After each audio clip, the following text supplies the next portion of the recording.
Halo brother, iOS 17.2.1 udah dirilis di hari Rabu waktu dini hari untuk waktu Indonesia kemarin. Dan gue juga udah melakukan update, juga udah coba beberapa hari. Ternyata menurut gue ini cukup banyak yang ngasih testimoni cukup positif di iOS kali ini. Ini beberapa sampel yang gue temuin di kolom komentar atau di sosmed. Yang pertama adalah iPhone 15 Pro Max, katanya baterainya jadi awet dan gak panas. Testimoni yang berikutnya ada di iPhone 13, baterai semakin awet. Lalu ada juga testimoni lainnya adalah iPhone 11 seenggaknya nggak stuck di 80% lagi baterainya kalau ngecharge. Berikutnya ada di iPhone 12 Pro udah agak turun demamnya device iPhone 12 Pro. Selanjutnya ada juga user 14 Pro Max, HP udah normal nggak kayak setrikaan lagi dan baterai lumayan irit. Ya, ternyata cukup banyak testimoni-testimoni yang positif. Memang gue juga merasakan hal yang mirip-mirip, dimana iPhone 12 mini punya gue ini juga udah gue install dan gue ngerasakin hal yang sama. Ini baterainya lebih irit, lebih adem, dan juga lebih oke menurut gue daripada iOS sebelumnya. Untuk size update-nya sendiri di iPhone 12 mini ini ada di 200 MB. Ukurannya memang kecil karena memang tidak ada fitur baru. Apple cuman mention di sini provide important bug fix dan recommended for all user. Jadi kalau kalian ada di iOS 17.2 kemarin, sebaiknya gua saranin update aja ke iOS 17.2.1 ini karena memang secara peningkatan dan perbaikan gua cukup merasakan hal yang sama dengan teman-teman yang udah ngasih komentar tadi. Walaupun memang di beberapa user ada juga yang mengeluhkan masih terjadi bugs dan beberapa juga ada yang bilang handphonenya itu masih panas dan masih ngalamin hal-hal yang kurang mengenakan. Dan untuk build numbernya bisa kita lihat di menu setting ini. Masuk ke general, klik about, dan di sini iOS versionnya ada di build number 21C66. Jadi semua update iOS pasti punya build number yang sama apapun tipe iPhone-nya. Selama pemakaian gue beberapa hari ke belakang dengan pemakaian yang cukup intensif, gue pakai sosial media, nonton YouTube, kerjaan di Google Drive, Google Meet, dan lain sebagainya. Gue ngerasa performa dari iPhone 12 mini punya gue dengan iOS 17.2.1 ini berasa banget lebih enak, lebih smooth, lebih lancar, baterainya juga ternyata lebih irit. Screen on time-nya bisa tembus 4-5 jam, dimana kalian bisa lihat grafisnya di sini udah gua capture. Jadi penggunaan dari sekitar 80-90% ke sekitar 20%-an itu didapat sekitar 4 jam 40 menit. Ini adalah peningkatan daya baterai yang cukup oke menurut gua dengan penggunaan yang cukup intensif. Jadi gua sedikit lebih bisa menghemat baterainya. Dan gue juga udah melakukan pengujian dengan Geekbench, di mana bisa kita lihat di sini hasil Geekbench itu ada peningkatan.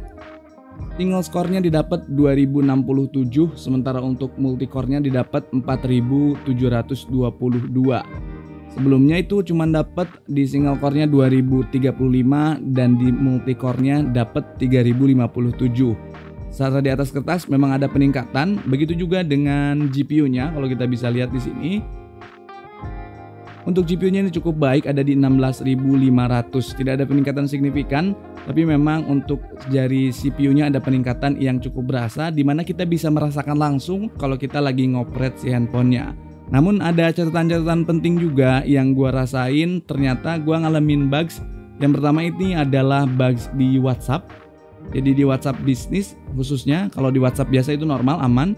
Di WhatsApp bisnis ini sebelumnya kalau kita ngalamin volume waktu kita video call, voice call, atau voice note, volumenya nggak bisa di up atau di down. Kalau kali ini notifikasinya itu bunyinya waktu ada pesan masuk tetap sama.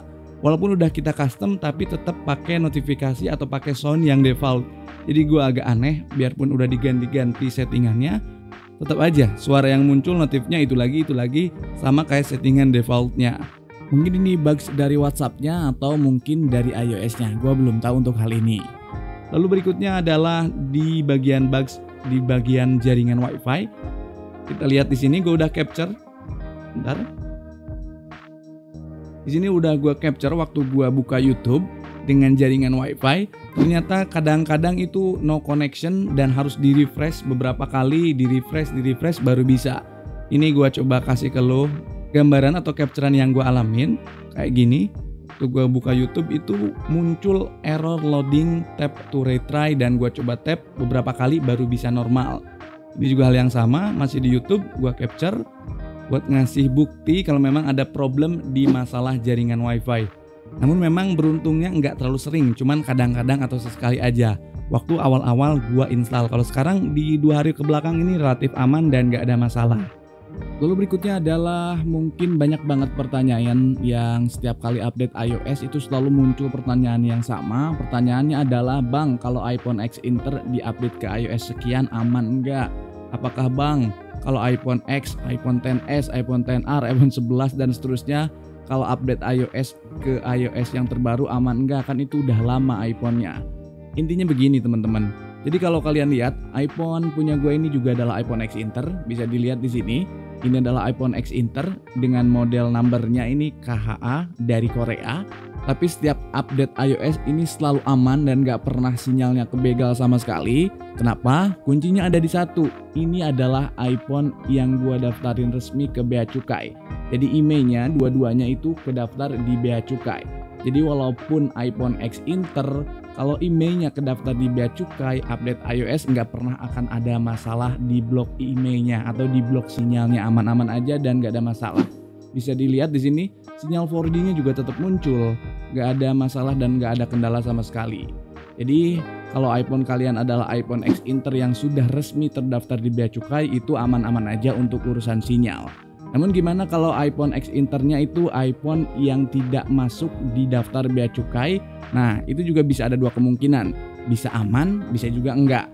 Kalau yang aman yaitu iPhone X Inter yang walaupun tidak terdaftar di Bea Cukai tapi udah masuk whitelist. Artinya udah dipasangin SIM card Indonesia sebelum 15 September 2020, udah pasti itu iPhone-nya aman.